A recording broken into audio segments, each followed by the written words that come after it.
a grain of rice is going to tip the scale. Just remember that, lads. With his 4th point of the game, the Leeds supporters are coming out of the park. It's over for the very first time. Have you seen a better Westmeath performance than this they've given in the second half? John Heslin now has a support player, may not need him. Goes for it, he scored! One back down here by Richie Brown. The record is whistle goes, and Westmeath are champions. Russia goes to the Goagin, Bisharotic and Montolish committee. Objet Borium. Again, it's back with Kieran Martin. Was the captain until he got injured. Here he is. It's Martin. Kieran Martin. Good evening, everybody. Welcome to the second of our podcasts and being shown through YouTube for Iarmhi TV. And this is the second one, and I'm joined today on the hot seat by the Senior Hurling Manager Joe Fortune. Joe, you're very welcome to this podcast. Thank you, sir. And what we're going to do is we're going to have a chat about how things have been with you, with the senior hurlers, how your last 2 years have gone, what you're looking forward to this year or whatever. But before I start, Joe, just give us some insight of your background. You're a Wexford man, I know, but now currently residing in Dublin. Yeah, Wexford man. Mum and dad, thankfully, are still alive in Enniscorthy. Left Enniscorthy in '96, a great year for hurling for Wexford. Went to St Pat's in Drumcondra. I'm teaching in Malahide since. So I've got 3 little girls now as well in Malahide, which kind of keep me busy. I suppose my background in regards to coaching and management, like I got involved with when the whole development squad idea came out in maybe 2003, 2004. I got involved with the development squads in Dublin and brought a team through from 03 to 07, minor team, won the Leinster final in 07 and were beaten by Cork in a semi-final. Done in Portlaoise and All Ireland semi-final, but again that team would have brought through an awful lot of, I suppose one of the current backroom team, Peter Kelly was on that team, Johnny Cooper, David Tracy, Niall McMorrow. I think it was 7 or 8 that ended up playing senior hurling for Dublin as well. And then went back playing myself in Portmarnock for a few years then as well. And then went back with the 21s when Daly had he had the senior team in 14 and he asked me would I get involved with the 21s at the time. Took the 21s, 14, 15 and 16 was Leinster final and 16 with them. Were beaten by after extra time by Galway in 16 and then went on in 3 great years with Ballyboden, culminating I suppose in winning the county final. They had won in 6 and a couple of league finals. A great time there, and then look, the last 20 months I've been lucky enough to have the position that I have now with Westmeath. And go back, who was your Dublin Wexford? Shamrock. So my dad, there's a river in it that flows through Enniscorthy. And I live on one side of the river where my mum is from. But my dad is from the far side of the river, what it's called. And I started off my playing career, not that it was that illustrious or anything, but I started off my playing career with my mum's side. But then when things got serious, my dad kind of gave the nod of the head to go to the far side of the river. You jumped the river. Yeah, I did. Yeah, you go across the bridge, or send the boat across you, which? No, I didn't send anything across me. But it's funny because when I've been in games now, more in a Dublin capacity, I've actually looked up to the stand in the times that I was with Dublin underage, and you'd have your mentors that were with you from both clubs sitting up in the stand, and always very, like, I'd still be in touch with some of them on the basis that they'd still be so encouraging of what I've done, I suppose, since I left home. Like I said, I'm in Dublin probably longer now than I was in Wexford, but lucky enough to still have my mum and dad there. I'm actually going down the road tomorrow to see them, so I still have that big link, I suppose, with home. And I was down for a few months in the background with the 20s team at one stage, which had Richie Flynn actually involved with them as well, and I got an opportunity to go down in the background with them for a few months and enjoyed that. But look, I'm here now where I am. I suppose we're sitting in Abbottsontown this evening getting ready for a training session with the senior team. And why Westmeath? I got a call.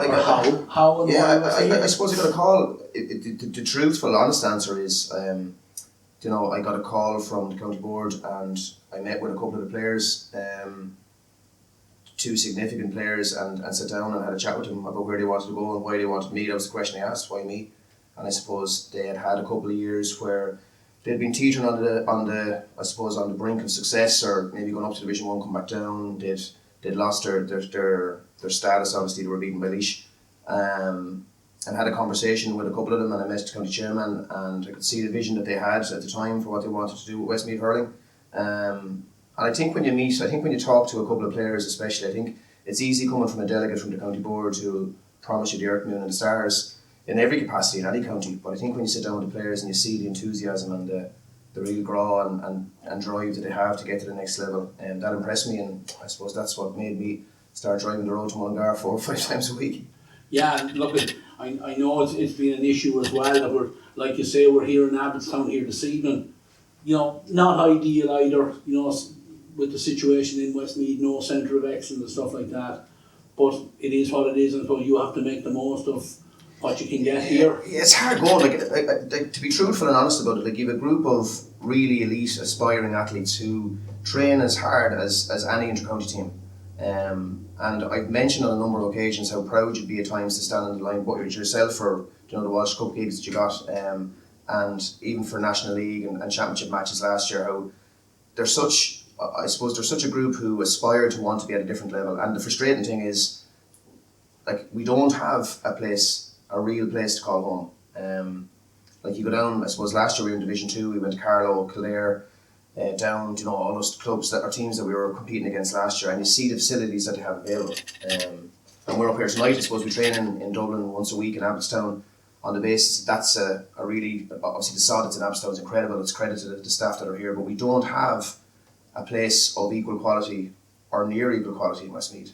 And we train here on a Thursday, and I suppose where we train on the Tuesdays and Saturdays is nearly down to, like, I've got really good people in the background, and anytime that we've had any success over the last 16 or 18 months, I'd always be really sure, Ray, to make the point that it's not about Joe Fortune. Look, we were looking after Johnny Greville in this year, Paul O'Donoghue, who was with us last year, Peter Kelly, Eddie Casey, Richie Flynn, S&C, Joe Nangle, all those people are in the background, Thomas Mount in regards to stats.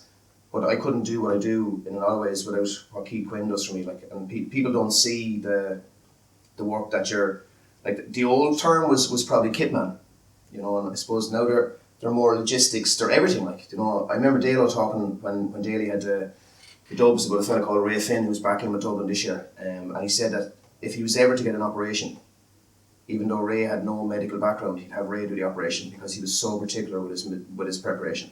And Keith's like that with me. Like, I don't know where we're training next Tuesday night, and that's genuine. And I won't know where we're training next Tuesday night until Keith gives me a call tomorrow or the next day, and it'll be on the goodwill of a club. Like, we will train on Saturday morning in Iarmhi, thanks to the people of Iarmhi for they're so accommodating towards us. We're here for another 2 or 3 Thursdays. Then we're going to Ringtown. Again, like, it's the clubs in Westmeath who have been so helpful at times, but at the same time, I suppose the significance of where we train and how we train depends an awful lot on goodwill, and that's hard sometimes because you see what other teams have available to them. Yeah, and not only that, Joe, but you have clubs that maybe would have pitches closed for their own club teams, not even the trainer, and yet here comes Keith Quinn again, phone ringing, looking to a club chairman, and I suppose at the end of the day he's begging and borrowing and hoping that the club will have the goodwill to let the county team in there. Yeah, and I think, like, one thing I noticed, and you said it to me, I think, after the Wexford game last year, like, the noise that comes from behind when things are going well is incredible. And I stood on the sideline in a blue top for Dublin in 14 in Cusack Park. I think Brian Hanley was over the team at the time. Remember, I think Niall O'Brien missed a free towards the end, or 21-yard free towards the end. I think Keane Boland got the winning score.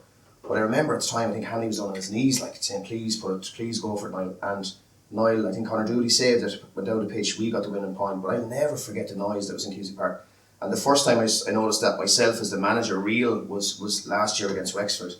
Like, we Billy Boyle and a few of the lads on the line, and they're so, I suppose, so passionate about what they want Westmeath hurling to be.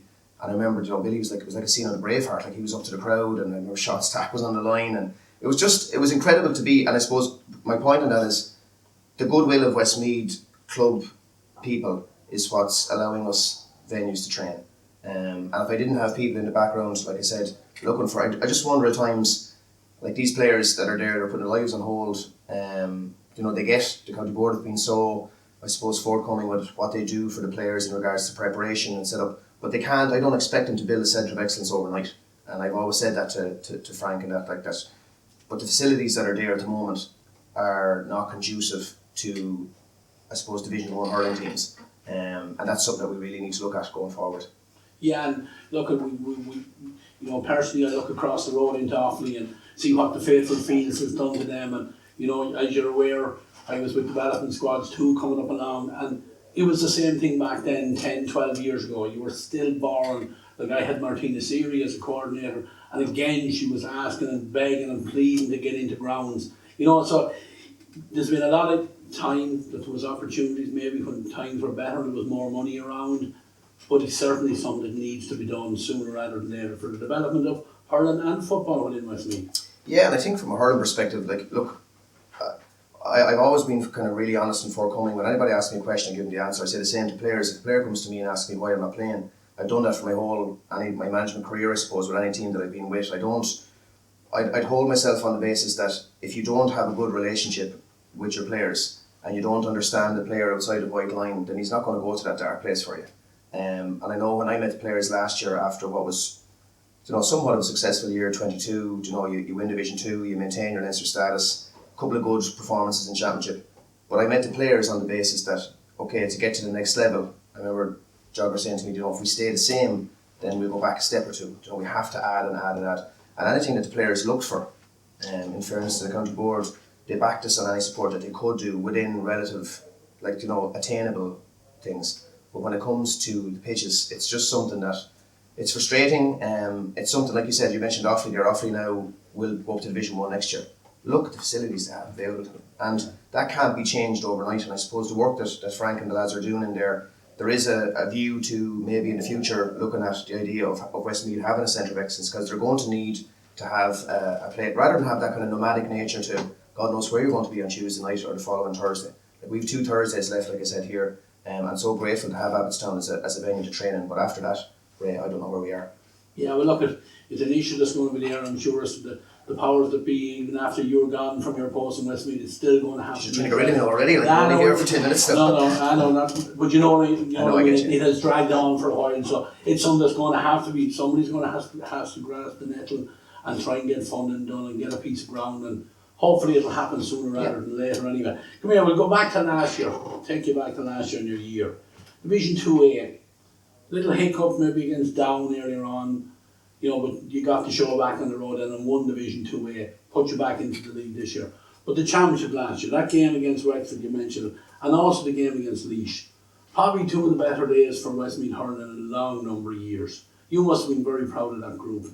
Oh, look, I don't think there's a day where I'd drive home saying I wasn't proud of them on the basis of, I wouldn't know if I'd call it a hiccup against Down. I think it was more of a reality check. I think sometimes in life when you think you're better than you are, or you don't prepare mentally and physically as well as you should, I think that's when the weakness. And I think, in fairness to Down that day, they were the better team on the day. We were caught unawares. We couldn't. You know yourself, like you've been involved with teams where you're 5 or 6 points up. All of a sudden, the underdog, let's say, comes back at you. And I know Ronan and the work that he had done with that Down team last year, they were a common force. I suppose they didn't reach a league final without. But I gave credit. I suppose it was taken up wrongly. By a couple of commentators that the players locked the dressing room door and kept management out. It wasn't that. It was a case where they spoke themselves about what needed to change in order to stop what was the inevitable up and down kind of yo-yoing effect for Westmeath. And their preparation had to be better. They knew that they had in place the management team that they had, the work that was being done on the outside for them. They knew that they had the best facilities available, but was there real motivation to want to succeed? And when they got together as a group, I suppose they decided themselves that their own standards needed to improve, which is a really good sign, right? Because if you have a team that's self-motivated and self-driven, as much as it's about me, and like I always say to the players, it's the headline because of my surname at times will be like, Fortune's Westmeath this, and it's not about me. Like I think I speak to the players all the time about ego, and ego does, and some of the great people have said that ego manifests itself in the group, and that happens in a backroom team. I've worked with some really good coaches, but their ego was too big. And it became about them. And I think in the team that I have in Westmeath, there's never been a day where I've driven on the road going, geez, I'm not proud of them today. There's been days where I've driven on the road going, they haven't done themselves proud today. They've let themselves down in regards to performance on a couple of occasions, but they're always the first to admit it. It's never me telling them, like we went to Ennis this year, Division 1, first day out, big day, first day out, and we were embarrassed by our work rate. And they were the first people to take that on board. There's no real, there's no real ego in the dressing room that doesn't allow itself to be open to correction. And anybody who had that is gone. That's a great, that leaves it a lot easier for you then to do that. When you have a player-driven thing as a manager, I mean, that's your dream. It is, yeah, and I think like that comes down to the fact that you put the plans in place when you go into any project, into any situation as a manager. You want the best for the group that you have available to you. And I knew when I accepted the job that we were in Division 2, Westmeath needed to get back to Division 1. I knew that we were playing Leinster Championship, and the idea, and I suppose the real aim was to maintain that Leinster status. But I would have said to your brother, who's an awful lot easier to interview than yourself, but I would have said to your brother on a number of occasions how it's just something inside my head that when we approached Leinster Championship last year, it couldn't be about just Laois, because I just think that would fester in the group. And Gerard's up the video sometimes. He sends me on the videos after the matches and stuff, and I be sending messages to him, about what do you think of this or what do you think of that. And there's times where I just felt as a group, we sat down last year at the start of the year, and I think they've had enough managers that have done that. The group itself have had enough people, I suppose, who have been here as the manager for a year or 2 years and not had that real aim about gelling the group, about having a player motivated group, about having a group who really wanted to fulfil the potential. Because yourself, you've worked with a lot of these players on the way up along, and you see the potential that this group had. In 16 we had in Parnell Park with Dublin, that Westmeath team had beaten Kilkenny in Cusack Park. And they came down to Parnell Park then. And I knew that group in Westmeath, we fell over the line that night. I remember Cormac Ryan, who was actually my goalkeeping coach with that 21s Dublin team, saying to the Westmeath players one night, the only thing that stops them from getting to the next level is themselves. As Dublin teams, they always feared Westmeath. They never feared other teams, but they feared Westmeath because Westmeath could always do two things. They could always hurl, and they always had a bit of bite about them as well that would go to war. And there was just a small gap in getting over the line. And I suppose last year, let's go back to your original question, to the Wexford game in Championship last year, it was the one time where I felt there was a little bit of lady luck on their side as well, but they deserved it and they worked hard for it.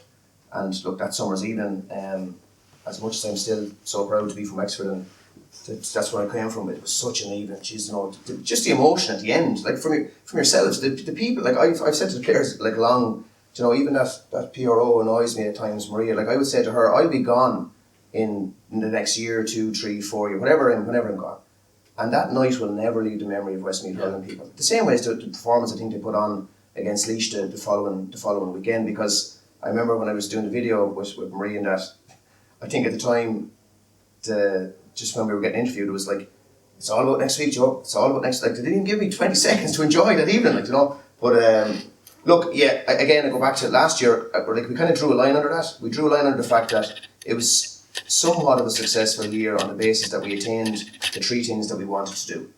But now it's all about 23, and I suppose we're halfway through that now. We've 9 weeks to go, after what's been a testing and enjoyable but tough few weeks as well. Yeah, no, that's what you're bringing me around to. My next question is, you play in Division 1A.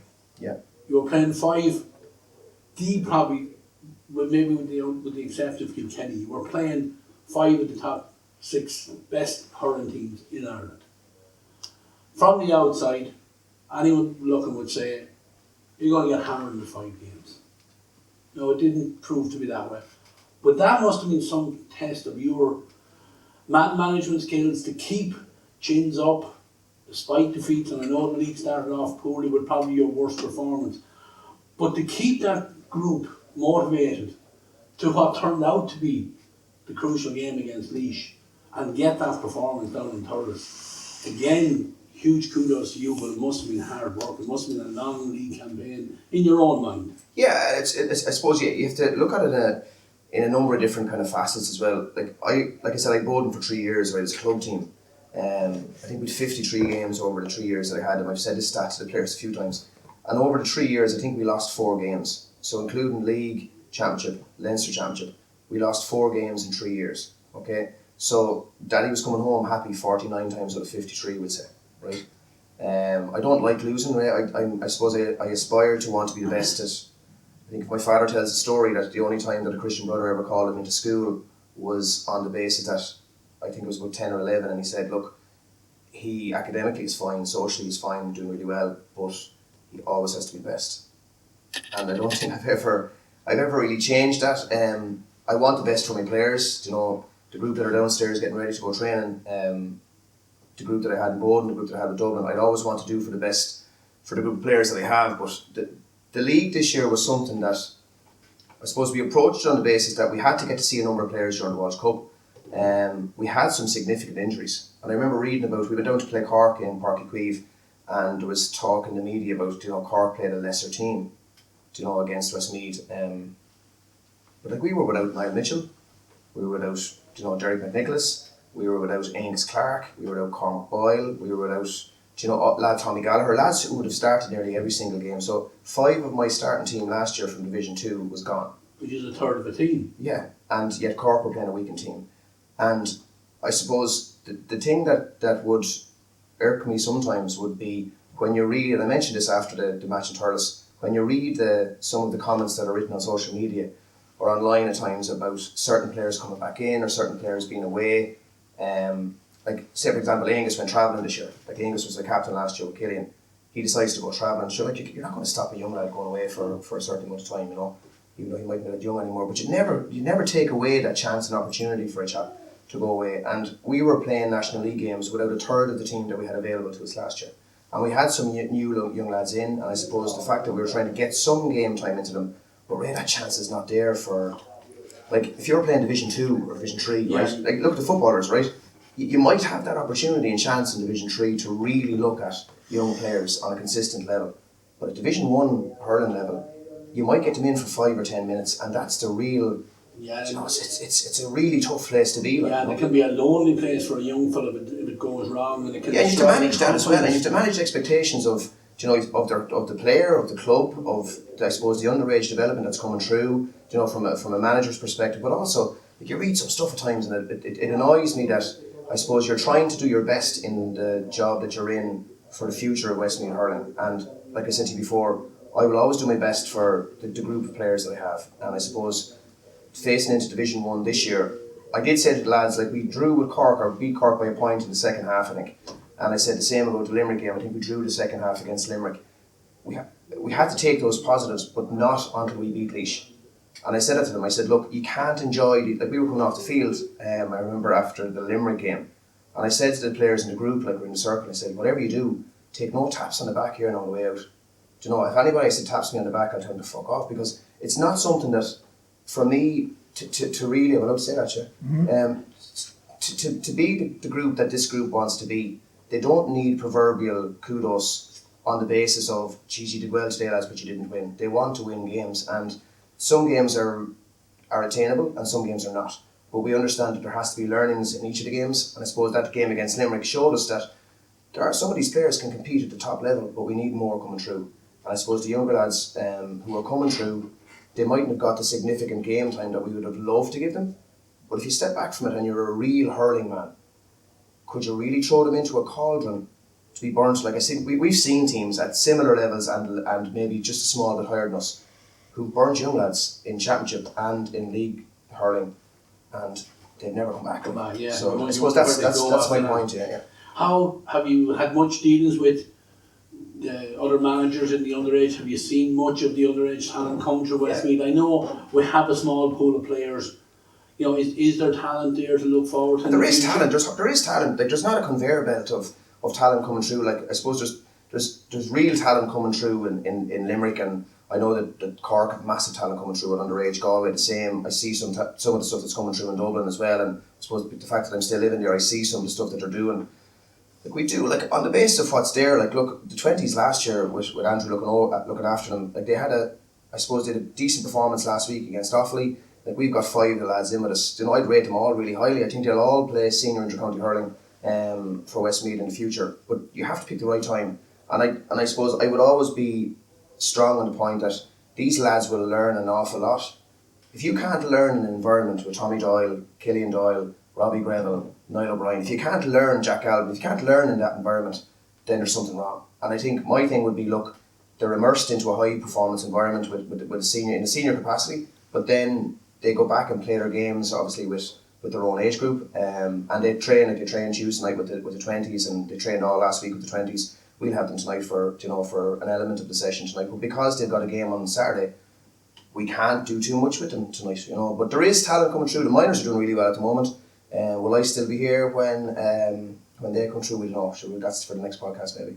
Yeah, no, we're not going to say goodbye to you that easy now, Joe. You know, when we have, you know, in all fairness, no joking aside, I've been involved in Westmeath hurling for a long number of years. I've seen managers come and go, where managers, you know, let's be honest about it, came in and fell in their own nest and walked away from Westmeath hurling. And I think that's the one big difference, in my experience, from the first time I met you on the pitch in Mullingar that night, that day when you were about to be introduced to the press that you had been appointed to the job. And I think your love of Westmeath hurling is coming over in every game. Your passion for it is very evident here tonight. And, you know, like, we wish you not only further success in the championship this year. I don't see any reason why we can't target a Dublin or a Wexford, never mind Antrim this year in the Leinster Championship, and I'm sure that's what you were hoping to do as well. We are, like, yeah, but we realise as well, like, we've 5 games already over the next, 8 weeks, we'll say. And each of them are seriously tough. Like, Antrim are flying this year. Do you know, Darren is in year 5 of this project. Like, I'm in year 2. I suppose Micheál coming into Dublin will give them a lift. Darren's in year 2 of his project in Wexford, and I suppose the other 2 giants that are there, like Derek is doing, like, he's in a league final on Sunday, and Henry, you'd know by that Galway side at the moment that there's serious drive in trying to push on to maybe, you know, to get back to that top table again in regards to winning Ireland. So it's not like we're not facing into a campaign that's going to be easy, but we're looking forward to it, and we'll give every game as much as we have. We have got a couple of injuries at the moment that are going to, you know, cause problems for us maybe in the first couple of games.